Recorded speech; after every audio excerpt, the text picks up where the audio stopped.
Welcome everyone to Clarky's Closet, a podcast. This week we take a look at my third musical comedy, The Gods Show. Should it have an apostrophe? I'm still not sure.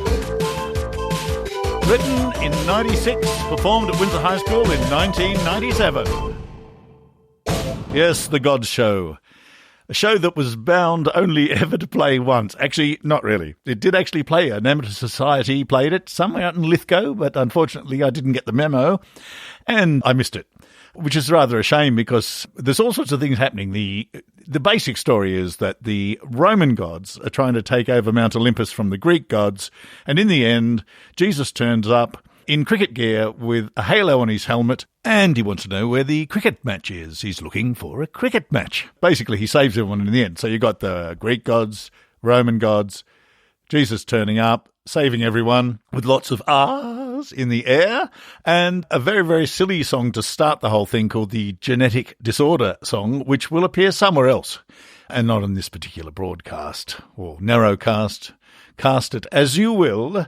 It's not going to be here. I'm going to play 5 other songs for you, trying to give you a bit of variety, but you can catch up with the Genetic Disorder Song, which is rather silly and came from a dream, but you can hear more about that in that particular podcast. For the moment, we're going to start off with Mean Woman Blues, which is just a sort of an old R&B song sung by Zeus, who is, of course, the king of the Greek gods, and he's having trouble with his missus. His wife, Hera, is giving him a hard time because he's basically shagging everything that he possibly can. And so here it is, Mean Woman Blues.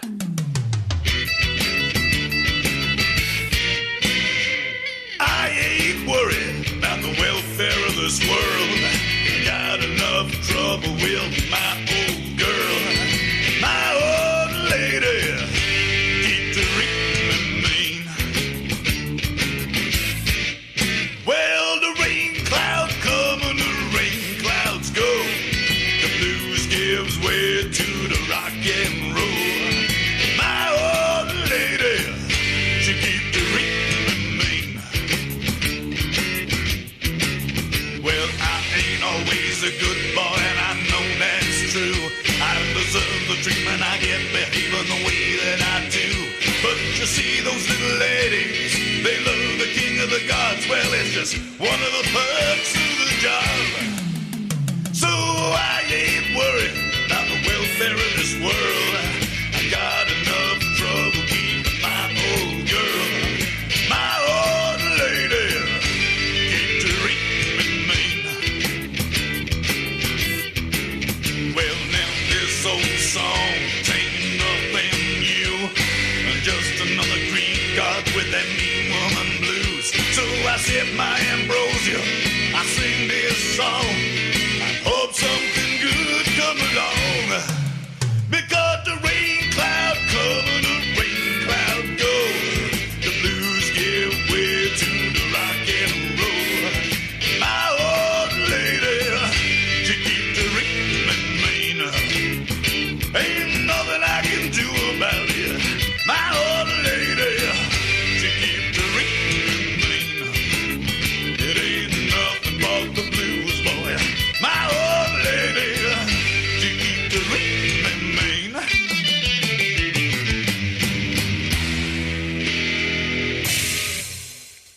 The old 8-track Fostex R8, reel-to-reel, quarter-inch, with the Ampex tape.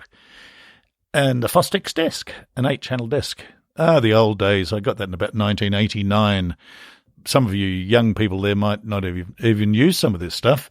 If you have, you'll know that the quality's great, but it's a lot more mucking around than you have today on the digital stuff. Actually, there's an interesting story. Ampex, who make those tapes, took the whale blubber out of them. Apparently they had some whale blubber in them to keep out the moisture, and it worked brilliantly, but was obviously environmentally unfriendly, and they were a bit ahead of their time. Got rid of the whale blubber, but then, of course, the tape started absorbing a lot of water, and if you played them after a while, if you put them away and then played them, they'd absorb water, and you'd hear a sort of a scratching type sound, something like that. I can't do it very well. But you could put them on a beer mat. I found that worked. You put them in a beer mat for about a couple of hours, maybe turn them over until they're done. And then you could get at least one good play out of them, and you could digitalize it, for example. Anyway, that's just something I thought you might find interesting. The next song is called Pluto the Cool, originally written some years before. It was actually written in about 1981. It was called Hoople the Frood. It was about a guy who thinks he's pretty cool, and this song is about a guy who thinks he's pretty cool.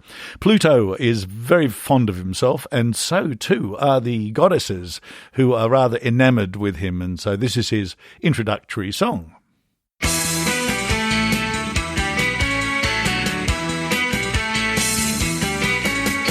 Hey little ladies, I'm incredibly cool.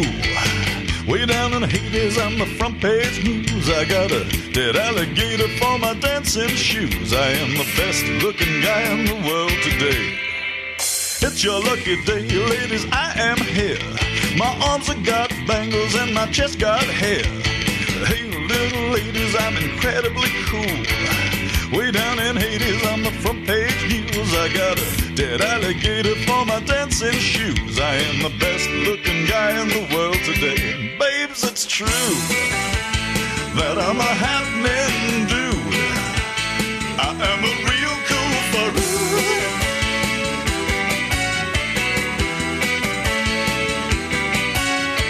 My name is Pluto, Pluto the Cool. Please, while you're looking at me, try not to drool. Well, it's your lucky day, ladies, I am here. My arms have got bangles and my chest got hair. I said, hop a little ladies now, I'm a happening dude.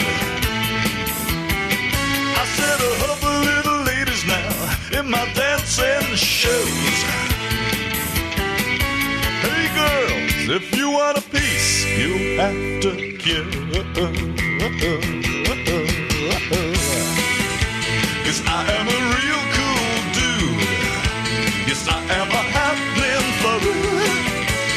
I am a real cool dude. I am just so cool. Oh,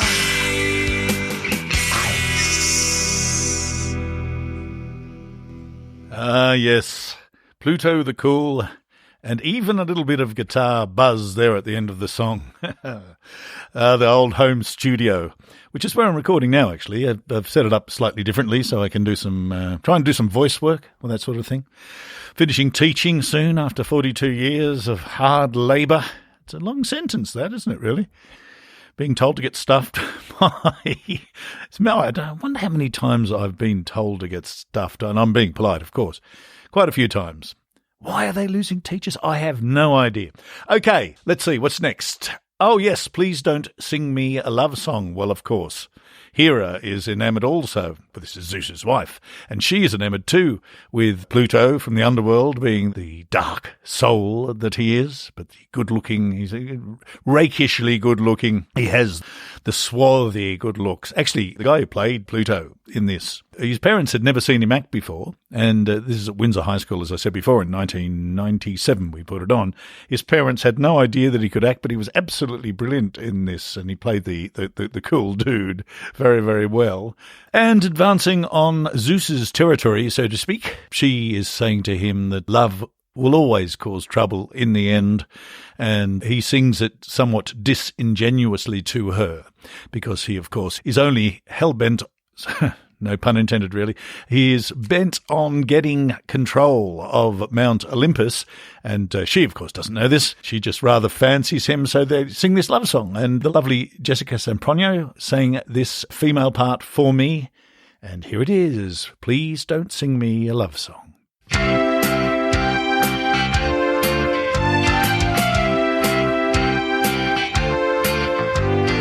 Please don't sing me a love song. Love songs never come true. First you're red hot with passion, then you're alone and you're blue. I've been in love already, and I know what love can do.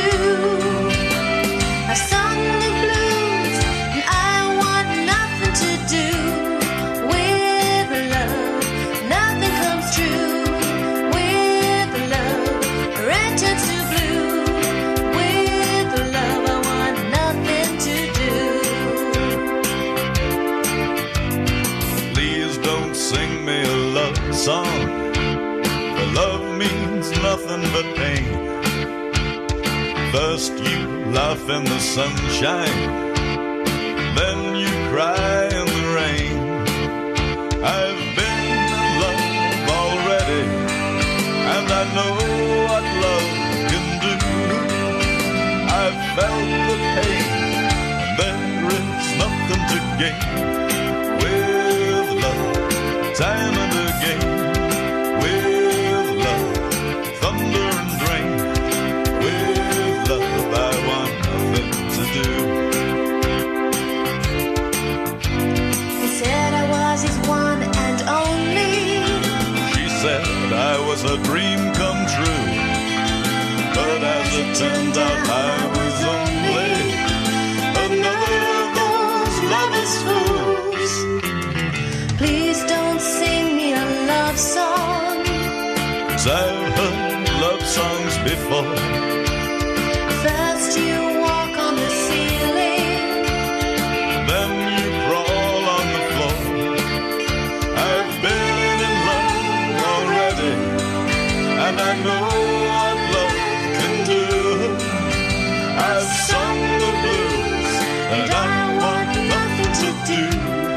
With love, nothing comes true. With love, nothing but pain. With love, thunder and rain. With love, time and again. with love, I want nothing to do. This is all nonsense, really. Of course, we've got the genetic disorder song. We've got Rex Oedipus, who's got a genetic disorder and things keep falling off him. And we've got a film crew running about the place because they're trying to do it quietly. They're trying to organise Zeus, This Is Your Life.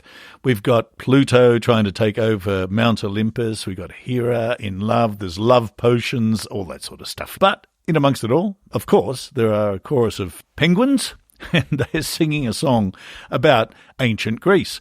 This song, the story behind this one is this was written a long time before. I wrote this in about, it was 1981-82 when I was teaching at Asquith Girls High School. I had a particularly low-level class in Year 7, and they were good kids. They just weren't very good at school. So I decided, since I was teaching them history, that I'd write a song. And I wrote a nice, simple song called Ancient Greece. And I'm going to play that for you next. I then put it into a kit of educational songs that I wrote around the ancient history syllabus of the time. But this one here is sung by the chorus of penguins, and it's called Ancient Greece. Greece was a fabulous place, yes, a fabulous place. Did lots of good for the human race. What a fabulous place was Greece. Once upon a time on the Isle of Crete in the Mediterranean, underneath Greece, they used to run at charging bulls and leap. Only Cretans lived in Crete. So, Greece was a fabulous place, yes, a fabulous place. Did lots of good for the human race. Cretans stomped bulls all around the place. What a fabulous place was Greece. Alexander thought he was great. He was king of Macedonia from 20 years of age. He never lost a battle in a 12-year spate. He came from north of Greece.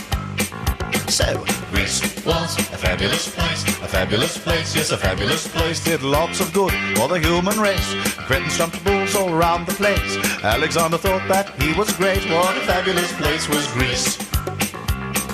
G-R-G-R-E, G-R-double-E, G-R-double-E-C, G-R-double-E-C-E. Now, what does that spell to me? Greece was a fabulous place, yes, a fabulous place. Did lots of good for the human race. What a fabulous place was Greece. Spartan men were taught to fight, killed their kids if they didn't look right. They relied on their army's might in the southern part of Greece. Athens grew olives, figs and dates, was a democratic state. Its army was good, but its navy was great on the right-hand side of Greece.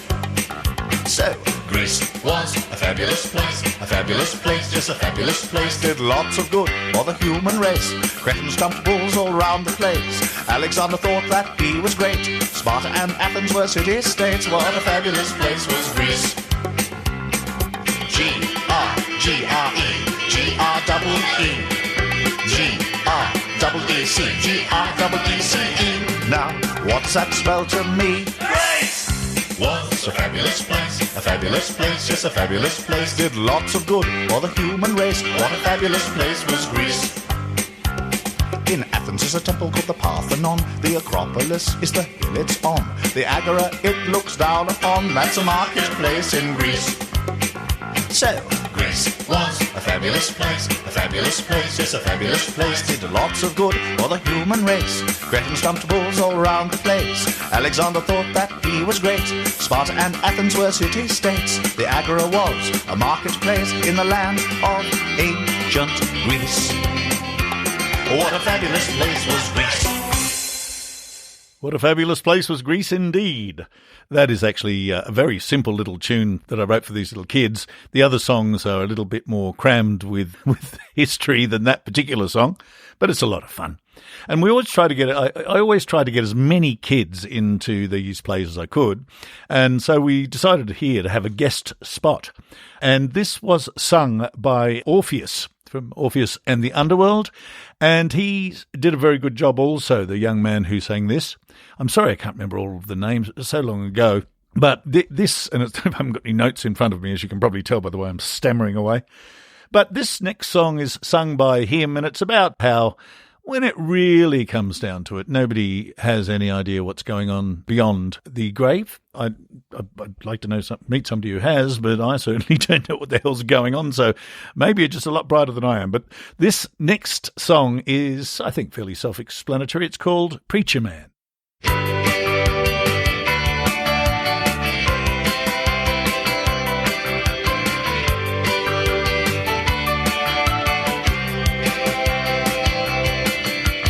Preacher man, there you stand, knocking on my front door with your godly hand. I'm so imperious, you drop me in the lap of your gods.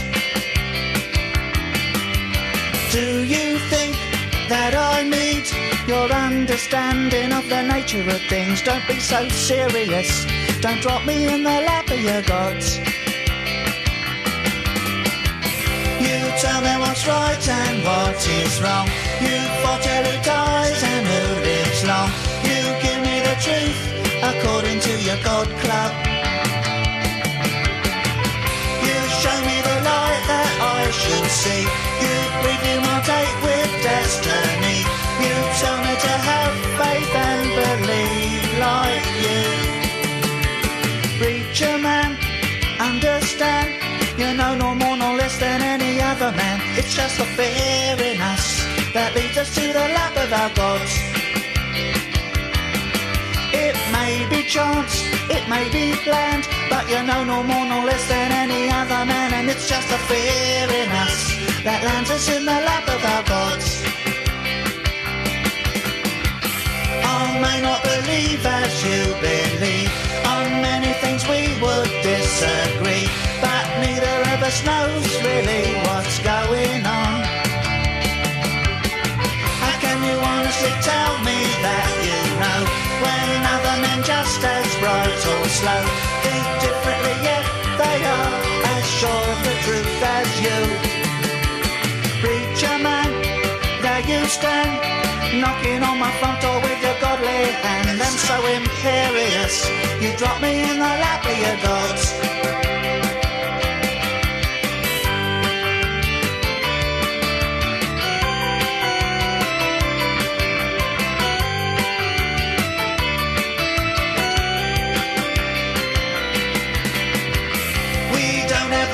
To really know, though we scrub at the rock of ages, so in the end it will turn to sand and blow away. And what if that revelation comes? Can you be sure it's the same for everyone? It may be better to close your mouth and simply walk away. Preacher man, understand, as you're knocking on my front door with your godly hand, that it's just a fear in us that leads us to the lap of our gods.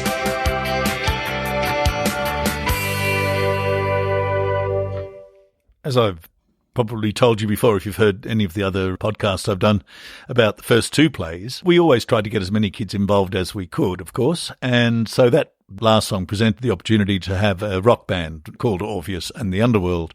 But on this occasion, along with basically all of these shows, we end up using the backing tapes. So what you're hearing with my voice is taken out, but it's basically what the kids sang to. It was quite an easy way to go about it, really. However, it gave this young man an opportunity to sing really well. And we also had a song before the main, which was a dance song called Plato's Cave that was related to, but not part of the actual show. So, you know, it not only gets bums on seats, but it's just great because all the kids get involved. There are about 30-odd parts in this particular play. Everybody from Helen of Troy to penguins, so rather a mixture. The last song I'm going to play for you isn't the last song in the play because it does end happily in the end, of course, when Jesus saves everybody. But just prior to that, and before poor old Pluto gets dragged out by the ear by his wife, Persephone, is it? Persephone, it would be, something like that. Anyway, that's his wife, and she gets it stuck into him and says, "What are you doing up here in Mount Olympus, hanging around with all these young goddesses?" No wife would like that, I shouldn't imagine. And she certainly doesn't. He gets dragged away, and then Jesus, accompanied by lots of ahs everywhere, liberates everyone, and everybody's happy in the end. I portrayed the Romans as gangsters, and the leader, Pluto, was kind of like a Marlon Brando type, you know, that sort of thing. And yeah, so basically this was Pluto not long before the end, singing a song about how everyone's going to die. Hi, welcome to my podcast. Everybody's going to die. And this is a song called Pluto's Fools.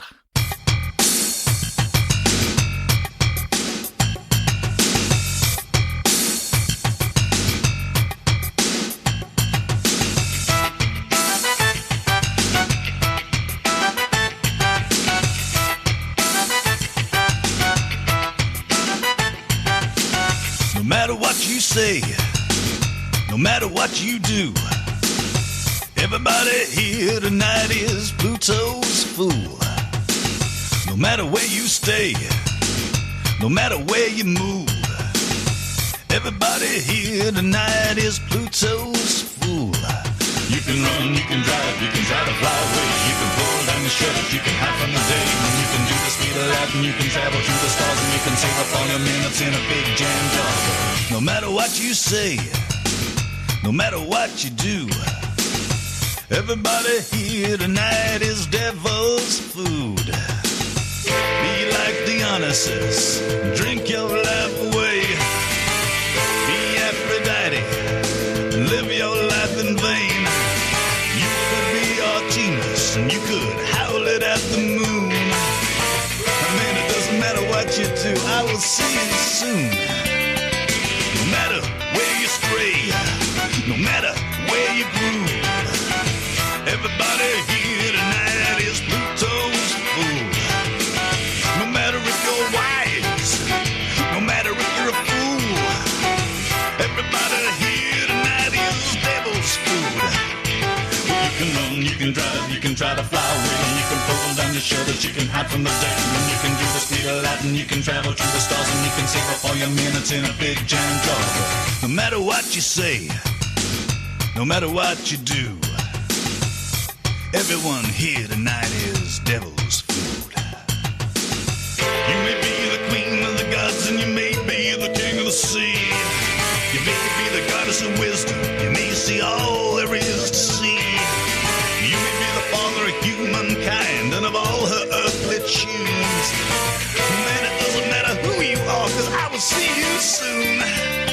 No matter where you stay, no matter where you groove, everybody here tonight is a devil's food. You can run, you can hide, and you can try to fly away. You can pull down your shutters, you can hide from the rain, and you can do the speed of light, and you can travel through the stars, and you can save up all your minutes in a big jam jar. Run, hide, fly away, pull down your shutters from the day, speed of light to the stars, save up all your minutes in a big jam jar. Look, no matter what you believe, and no matter what you can prove, everybody living in the world today is the devil's food. And no matter what you say, and no matter what you do, everybody here tonight is Pluto's food.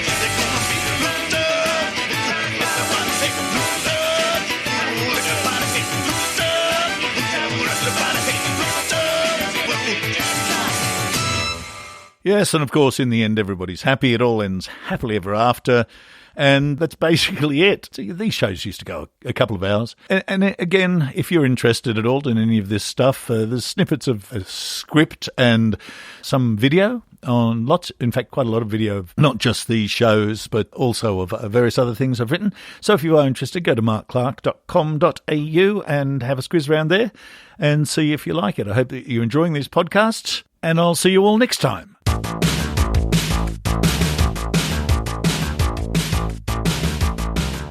Thanks for being with me. That was Clarky's Closet, a podcast. If you've enjoyed what you've heard today, you might like to go to markclark.com.au and have a look around and a listen around, if you can in fact listen around. See you next time.